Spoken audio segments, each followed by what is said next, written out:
Live from WRAL News Headquarters in Raleigh, your #1 source for local news. WRAL News, coverage you can count on.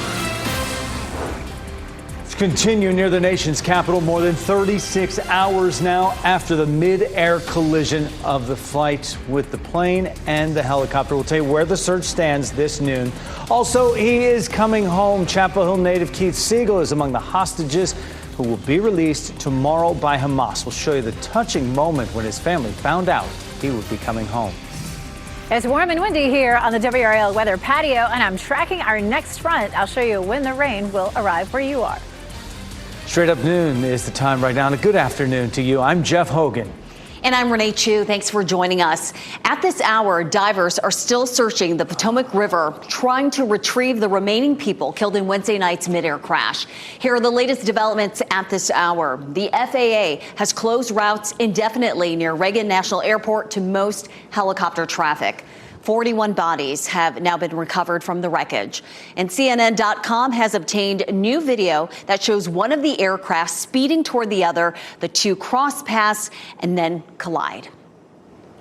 And we now know there are at least 4 people who were killed in a crash who called North Carolina home.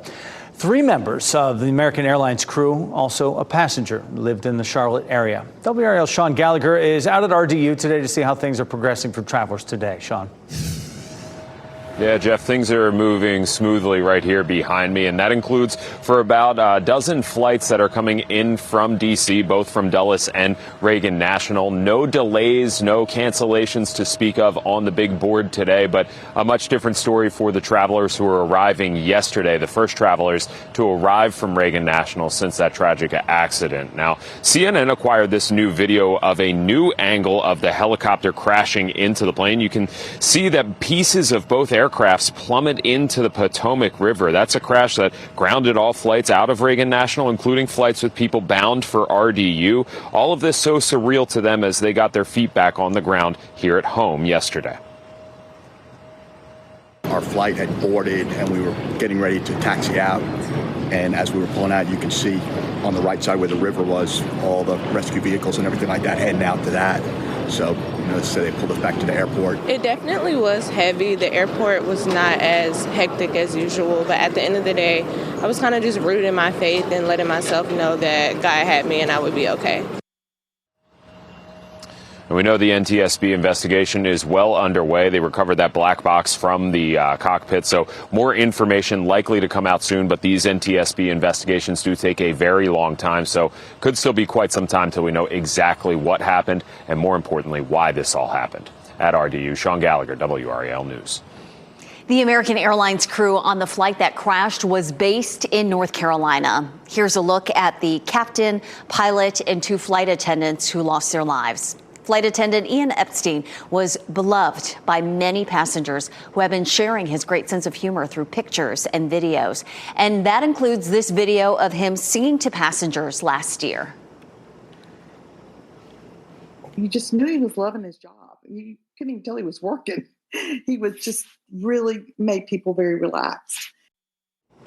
Lori Marchiondo shared a photo of Epstein when he worked on a flight that she and her husband took 2 years ago, and she says his smile and positivity were infectious.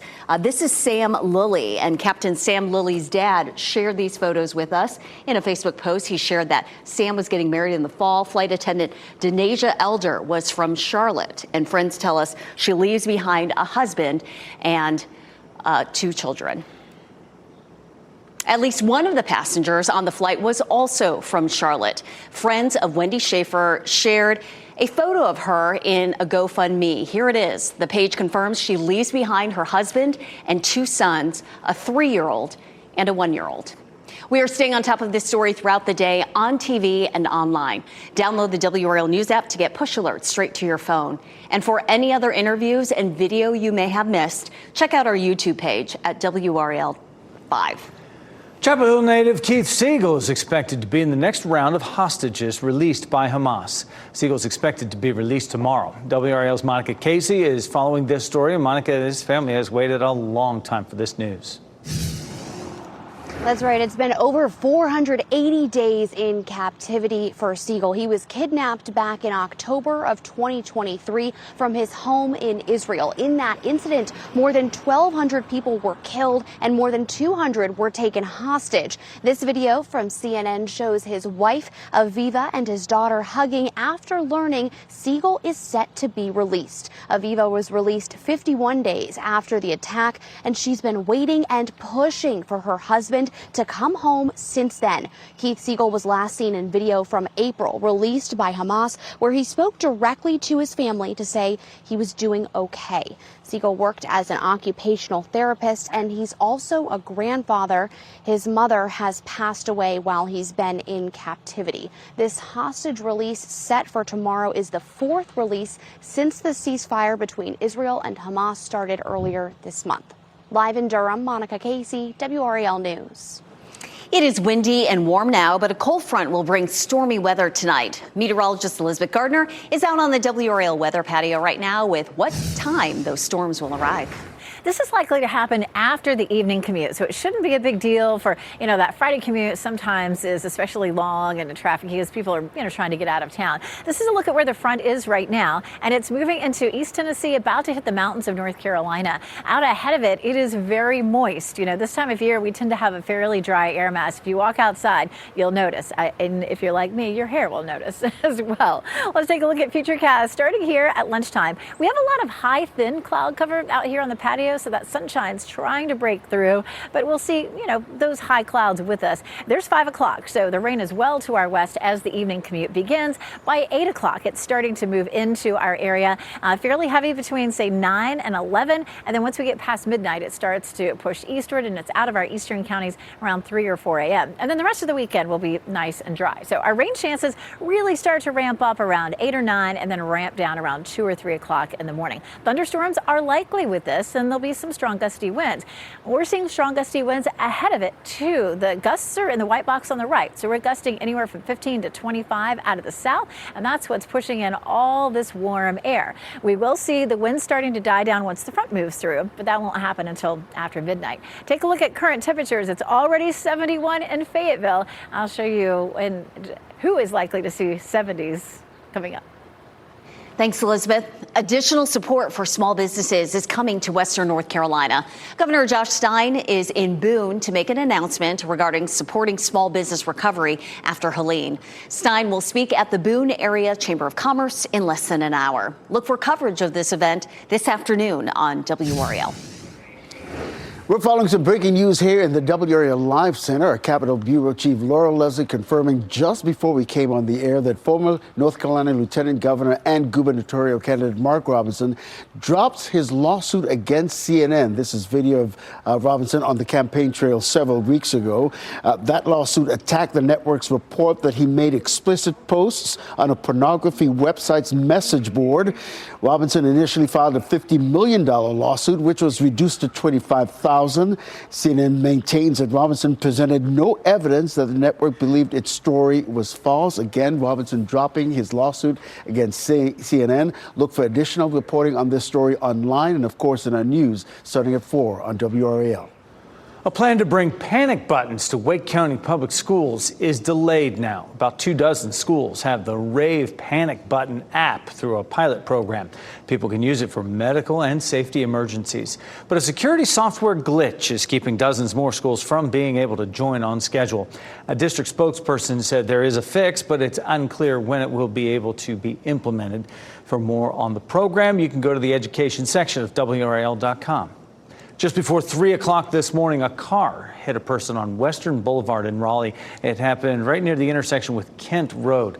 This is video from the WRAL Breaking News Tracker. Investigators say a man was hit and was taken to the hospital. No charges are expected. WRAL is working to learn what led to the crash. We have an update on fundraising efforts for the Raleigh police officer who was shot in the line of duty. Officer Max Gillick was shot while responding to a domestic violence call. He is still in critical condition at Wake Med. So far, the Police Foundation has raised about $15,000 to support him and his family. You can go to RaleighPoliceFoundation.org and click Donate to make a direct donation to Officer Gillick's family. Next at noon, controversial cabinet picks. How Republicans are leaning on 3 of President Donald Trump's choices. Also, an age limit on the sale of handguns. How a court says the ban is unconstitutional. Plus, life in prison, the sad ending and sentence for a woman who killed her granddaughter. Keep watching WRAL News over the air Channel 34 and Spectrum Channel 1257.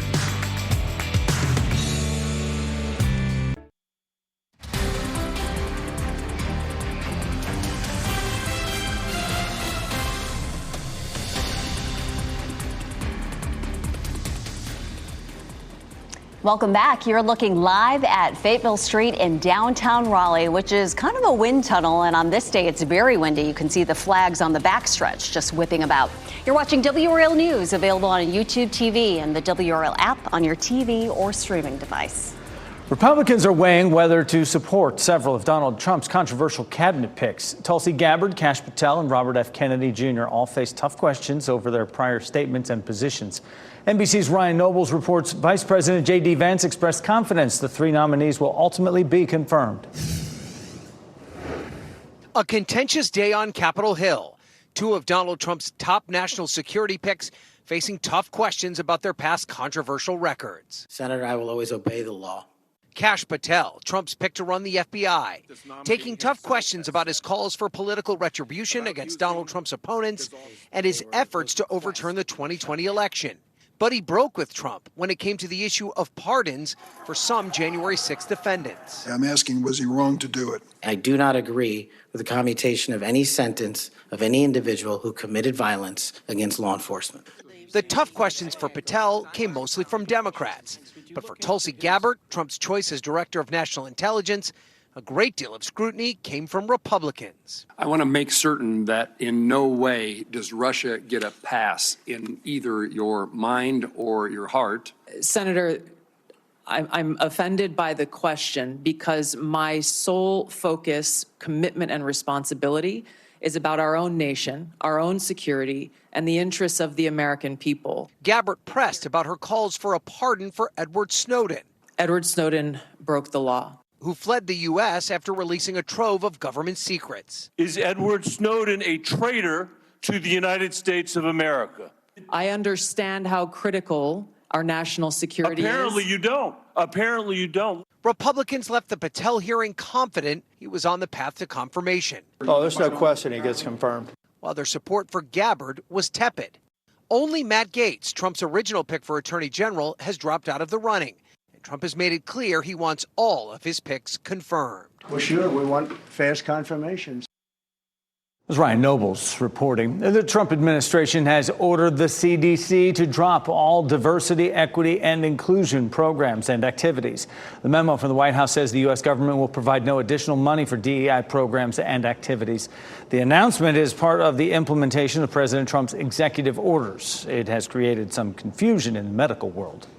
Today marks 5 years since the start of the COVID pandemic in the U.S. On January 31st, 2020, the U.S. government's Health and Human Services declared a public health emergency for the coronavirus. The CDC says more than 1 million people died in connection to the virus. The emergency declaration officially ended May 11th, 2023.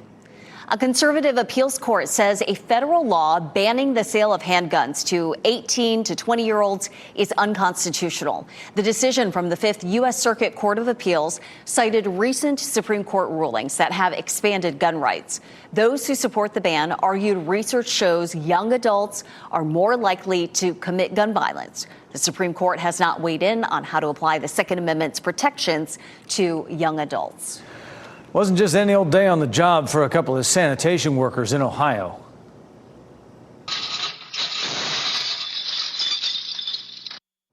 Look at that. You can see one of the workers there had just emptied a trash can into the back of the garbage truck there, and then that explosion. Flames can then be seen coming from the back of the truck. The workers used a fire extinguisher to put it out. The city says an oxygen tank that was illegally dumped into a trash can is to blame for that explosion. Police say the sound of the blast was so loud it set off the city's gunshot notification system. It's a heart-stopping moment right there.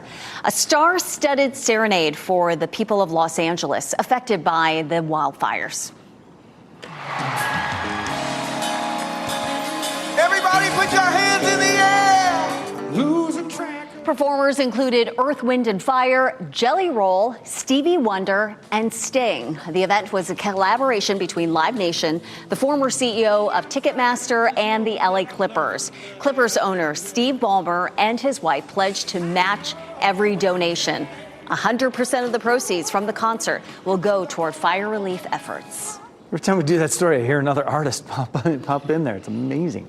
World Series champion LA Dodgers gave the Los Angeles Fire Department a big boost. Shohei Ohtani and some of his teammates thanked firefighters at Station 69 in Pacific Palisades.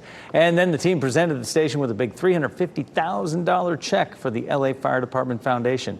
Several members of the Dodgers organization said this is just one way they can say thanks. A lot of those actors and musicians and athletes all were affected by this in some of their communities as well. Absolutely.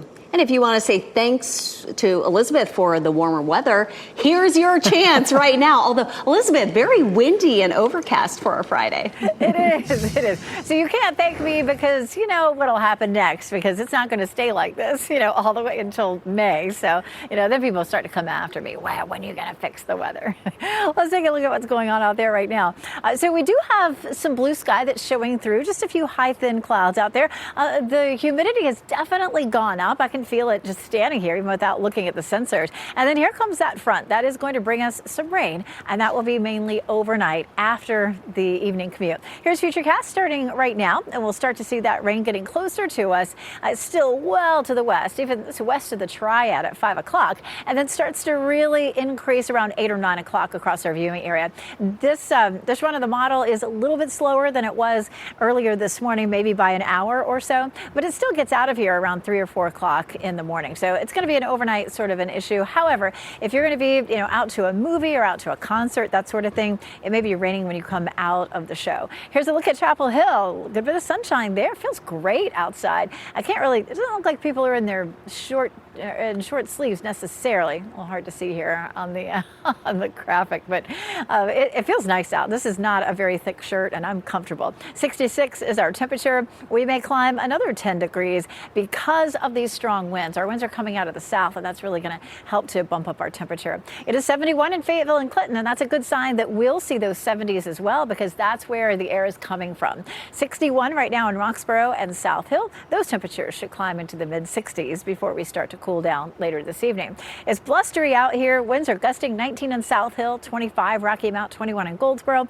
No official wind gusts anywhere else, but that's likely to change as we head through the afternoon. Winds likely to be gusty at around 20 to 25, and then some localized gusts up to around 35 miles per hour. So around town this afternoon, 75. If we hit 75, we'll be very close to a record high. 77 is the record in Raleigh. 78 is the record in Fayetteville, and that's our forecast, and it is already 71. So we may get there. We shall see. It will be cooler behind tonight's front. Temperature 63 on Saturday, 55 on Sunday. Sunday morning is going to be cold at 36. But after that, we jump right back into some warmer temperatures. 70 on Monday and 73 on Tuesday. Of course, Groundhog Day is Sunday, and the legend has it that if the groundhog sees its shadow, we have more winter in the forecast for the next 6 weeks. Well, groundhog might see its shadow on Sunday. We have Snurd, the groundhog, in Gardner. We'll see what Snurd has to say. But look at that. There is definitely no winter in our forecast anywhere to be seen. Coming up, we're going to talk a little bit more about tonight's rain. I'll show you how much we'll get. Of course, we are under moderate drought across the area. Yeah, with those 70s and 60s, that's a nice way to start February. Crash site cleanup today on WRAL News at 4. How one man with North Carolina ties is helping pick up the pieces of the deadly plane crash in Washington, D.C. And lessons learned on WRAL News at 5, what the Department of Environmental Quality says it's taken away from its response to communities affected by Helene, and the changes the department plans to put in place moving forward. And still ahead this noon, just one tap. That's all it could take to start and stop video on Instagram. How Meta hopes to capitalize as TikTok's future teeters. Plus, we have a recall alert involving a kitchen gadget. Why owners are advised to stop using it immediately.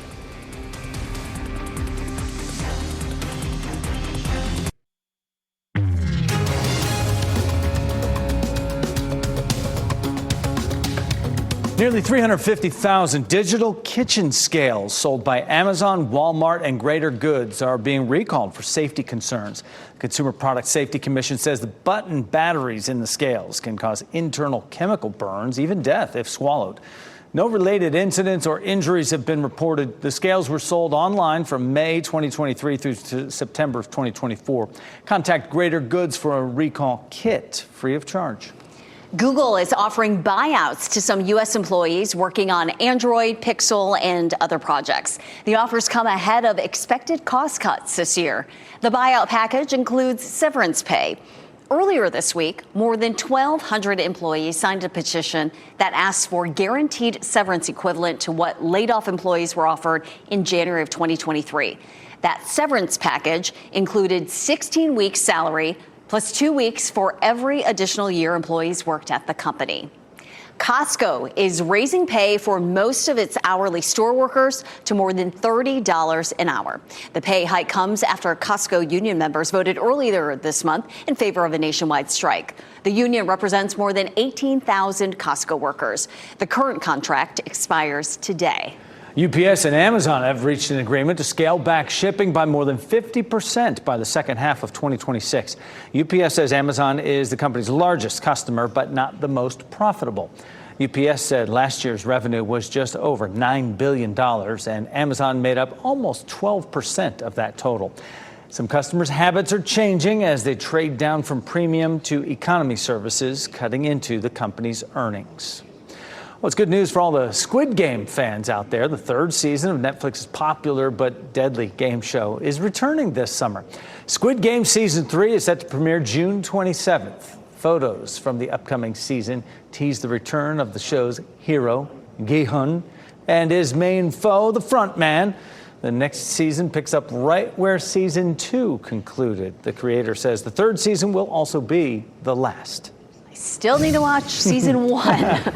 A guilty plea from a woman charged with killing her 8-year-old granddaughter. How the woman will spend the remainder of her days. Also, I come around the corner and it's a pretty big fire. And I was like, oh, this is a fire. And more than a dozen people startled out of bed by those flames, smoke, and alarms. The search for the cause after the break. And here are your winning NC Education Lottery numbers on your screen right now. We'll be right back.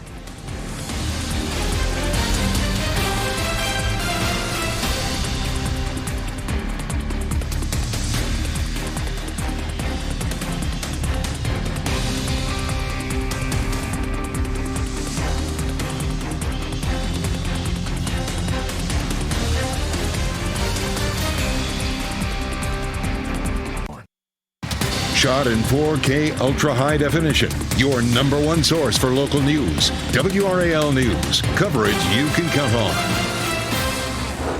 thanks for staying with us. The investigation is ramping up into that tragic mid-air collision in Washington, D.C. NBC News has confirmed that an FAA preliminary report notes that air traffic controller staffing was not normal during the time of the crash. Normally, there is an air traffic controller handling helicopters and another for planes. The combination is considered acceptable under FAA safety guidelines. The National Transportation Safety Board has recovered the flight data and voice recorders. The bodies of 41 people have been pulled from the icy waters of the Potomac River. And we've heard people refer to the skating community as a tight-knit group. And this morning, Hall of Fame figure skater Scott Hamilton teared up on Today as he remembered those who were killed. I mean, I was just in Wichita, and I got to see so many of these skaters and coaches, and it's like a reunion every time we go. And for this to happen just days after those championships were over, it's just devastating, shocking. It just doesn't make any sense. And Hamilton went on to say the loss is beyond description and his heart is shattered. We're staying on top of this story throughout the day on TV and online. Download the WRAL News app to get those push alerts sent straight to your phone. And for any other interviews and video you may have missed, you can check out our YouTube page at WRAL 5. A 74-year-old woman will spend the rest of her life in prison for killing her 8-year-old granddaughter. Patricia Ricks confessed to killing Crystal Lane back in February of 2023.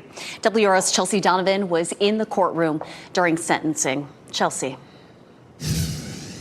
Patricia Ricks was highly emotional inside of the Superior Courtroom today. What was interesting is that she was facing the death penalty. Now she pled guilty to first-degree murder. That means she'll spend life in prison without the possibility of parole. The judge asked her several times if she accepted this plea deal, and it took her about a dozen times to understand exactly what she was doing and say yes to all of this, as she portrayed to the court that this was simply an accident. Now, show you some video that we took earlier this morning. We were not allowed to record audio in this courtroom. Ricks came into court today in a wheelchair.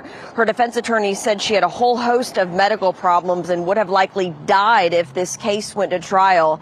8-year-old Crystal Lane was beaten to death mainly by a plunger in February of 2023 inside the grandmother's home where she lived with 4 of her siblings. Now, the sheriff's office said weeks before her arrest, Ricks was reported to the Nash County Department of Social Services for suspected child abuse, and a staff member at Cooper's Elementary School says Crystal Lane came to school beaten so badly she was unrecognizable weeks before her death, and still Nash County DSS never removed her from the home. This did cause a lot of turmoil inside the county, but it also caused a lot of reflection both internally as our agency, as well as the DSS and also the school system. So it was a horrific act, but there was positives that came out of it. And so Patricia Ricks now will be remanded to the Department of Corrections. She'll spend out her remaining days. She's 74 in the women's prison in Raleigh with access to medical care and the hospital. She was also ordered to have yearly mental health evaluations. We're live in Nash County. Chelsea Donovan, WRAL News. More than a dozen people are out of their homes after fire tore through their apartment building this morning. Sky 5 flew over the apartment complex near Morrisville Parkway, and you can see the hole in the roof that fire left behind. WRAL's Brett Neese spoke to people there about the frantic effort to get everyone out of their homes safely. This is the building here at the Huntington apartment complex that caught fire around 5:30 this morning, and you can see that massive hole in the roof right there. Viewer video shows you the intense response from both Morrisville and the town of Cary fire departments. You can see the flames ripping through this building. Officials tell me, fortunately, nobody was hurt from this fire. I spoke to Marshall Crawley, who was staying here with his girlfriend. He says firefighters were here quickly. I've put on the first clothes I can find. I go outside. I hear sirens, when I'm answering the phone. I walk outside. There's already several fire trucks here. I come around the corner. It's a pretty big fire, and I was like, oh, this is a fire. This is the backside of the building. Officials tell me the fire broke out on the second floor and damaged 2 apartments. 6 more apartments were damaged by smoke and water. Crawley tells me he can't believe this happened. It's pretty surreal. I mean, this is the kind of thing where it's like happens to other people, not people I know. So it was, quite a shock to wake up to. 15 people are now without a home because of this fire. Fire department tells me all pets are accounted for. Now investigators will go inside this building to try to determine what exactly caused it. In Morrisville, Brett Neese, WRAL News. Happening now in the WRAL Live Center, we want to update a story that we've been on top of since we came on the air at 4:30 this morning. Take a look at what we're talking about. This is video from the scene in Wendell. This is a 400 block of Slick Rock Road in Wendell. This is in reference to what Wendell police are now saying was a suspicious person. When officers arrived in that area, they located a juvenile who ran from officers. It was determined that that juvenile was in the process of breaking into a vehicle. Now, after a canine tracked down that juvenile was located and taken into custody. Now, during that investigation, 3 stolen vehicles were located in that area. Wendell police say additional charges are pending. Look for additional reporting on this story online and in our news starting at 4 right here on WRAL. Ken, thank you. And now to news so many people have been waiting for. Chapel Hill native Keith Siegel should be released tomorrow with the next group of Hamas hostages. New video shows his wife Aviva and his daughter sharing an emotional hug after hearing that it will be tomorrow. NBC News reports Siegel is expected to be the first American set free. He and his wife were taken hostage on October 7th, 2023, and she was released 51 days after the attack. Mexican president presents a letter to Google contesting President Trump's name change request for the Gulf of Mexico. President Trump ordered the tech giant to rename the Gulf of Mexico as Gulf of America. Mexico's president, Claudia Sheinbaum, showed the document at her daily press briefing. And in response to Trump's request, Sheinbaum offered a counter proposal that when someone searches for America Mexicana, a map from 1607, which labeled parts of North America, Mexican America, would appear.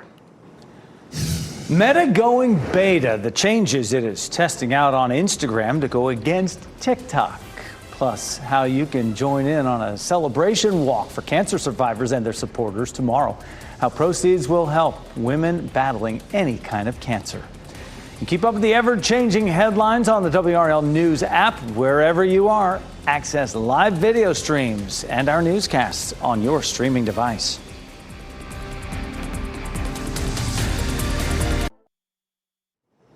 Fake content from artificial intelligence is deceiving teenagers. Researchers found that about 35% of teens ages 13 to 18 say they have been fooled by some type of fake content online. 41% say they've come across misleading information, while 22% say they spread information which ended up being false. Half the teens surveyed say they don't trust tech companies to monitor AI, but they do want them to take measures such as including privacy protections, content warnings, and labeling AI-generated content.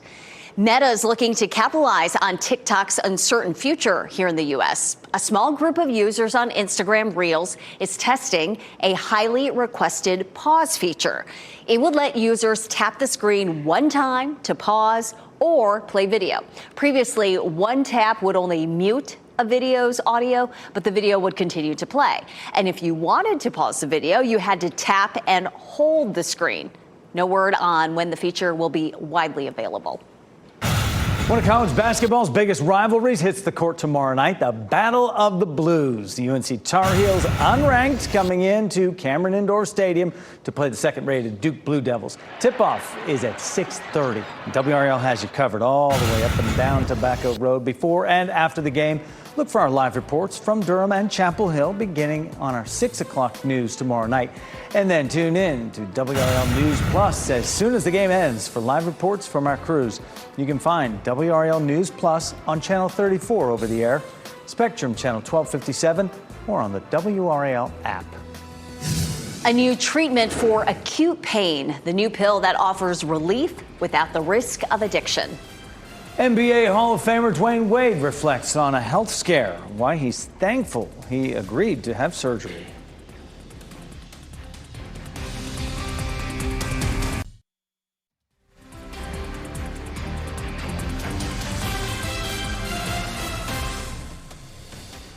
The FDA has approved the first new type of pain medication in more than 2 decades, and it's not an opioid.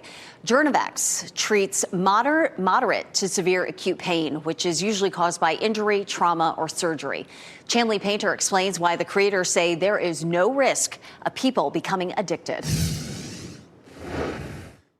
A new pill is raising some hopes as public health experts keep combating the nation's deadly opioid crisis. The Food and Drug Administration on Thursday approved Vertex Pharmaceuticals' painkiller called Journavex. It's designed to treat moderate pain without the risk of addiction and overdose, often linked to opioid medications. The FDA has just approved a medication for pain following an injury or surgery. We call that acute pain.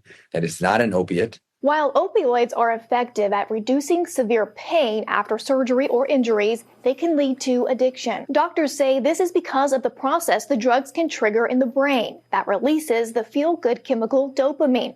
Journavix works differently. They tried a new approach here by looking at mechanisms by which the drug works that's elsewhere in the body besides in the brain. So it really works on the peripheral nerves, less so than like an opioid that would work centrally in your brain. Advocates say the pill could help doctors prescribe fewer opioids. It could also provide more options for people who can't take other types of medications for pain. Each of us are different, and we need as many options as possible to manage acute pain for our patients. Meanwhile, common reported side effects include nausea, itching, and headaches. I think in time there's a chance that this science going in this direction could possibly replace opioids, but it's a little premature to say that.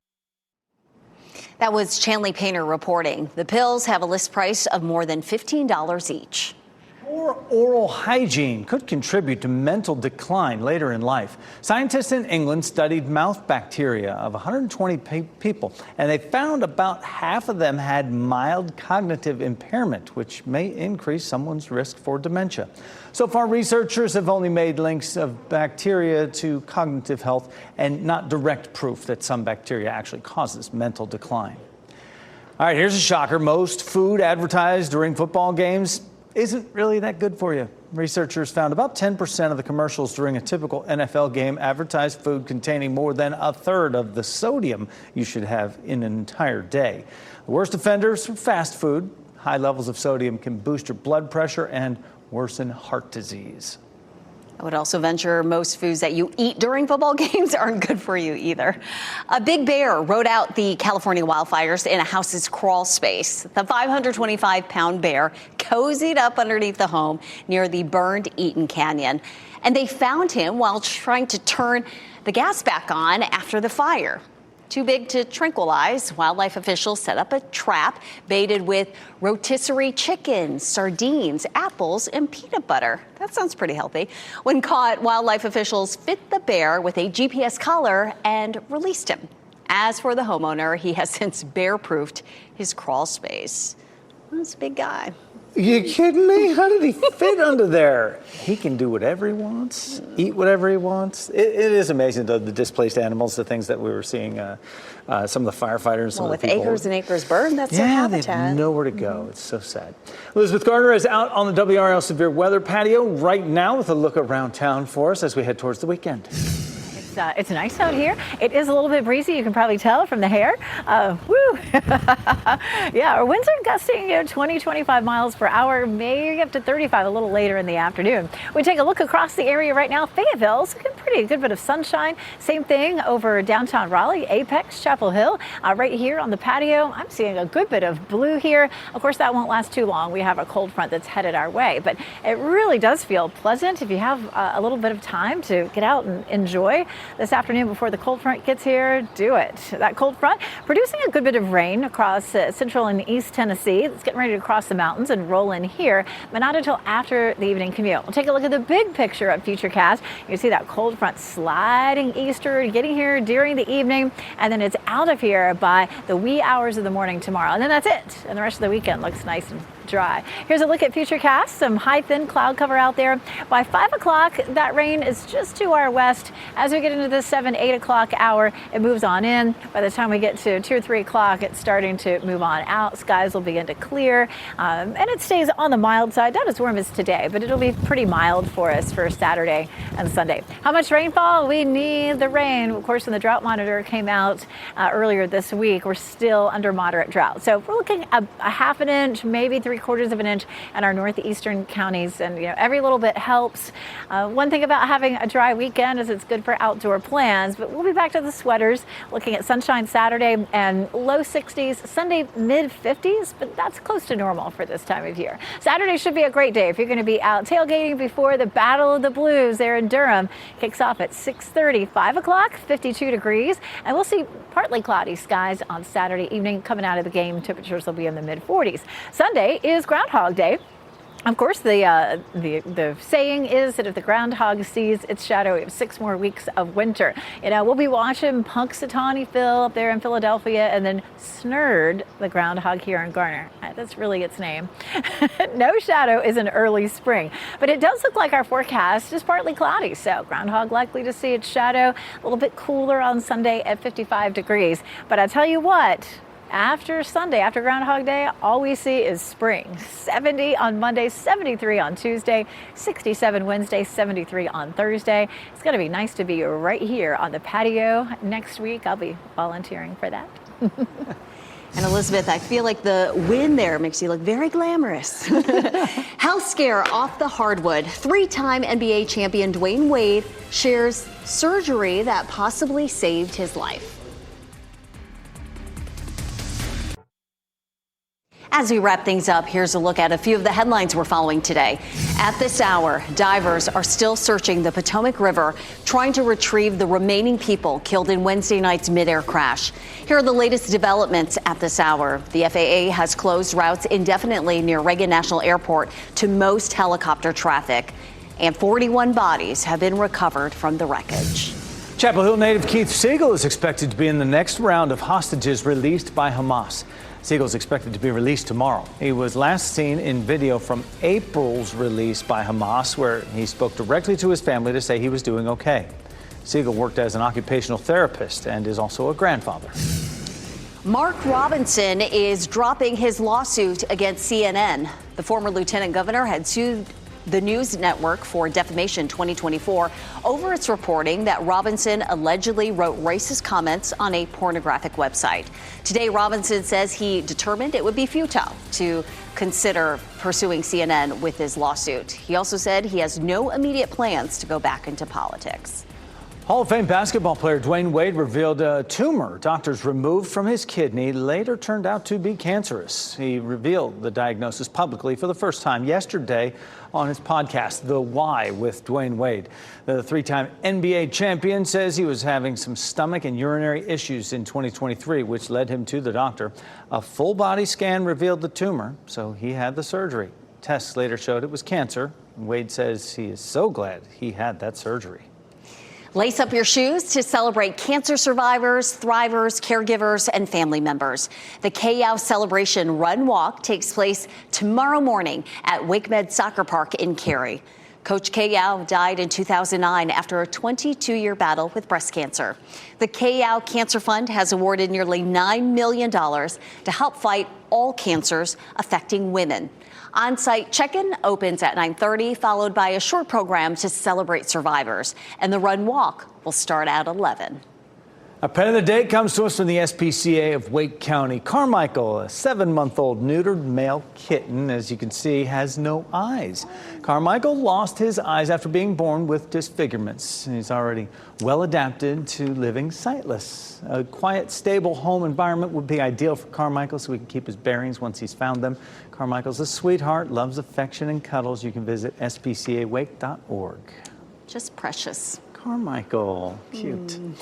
NBC News Daily is up next on WRAL, your next local news update in 30 minutes. You can get breaking news updates anytime with our WRAL News app. We appreciate you spending your lunch hour with us, and we hope you have a wonderful weekend. And we hope you have a great birthday weekend, Renee. See you Tuesday. Thank you. All right. Keep watching WRAL News over the air Channel 34 and Spectrum Channel 1257.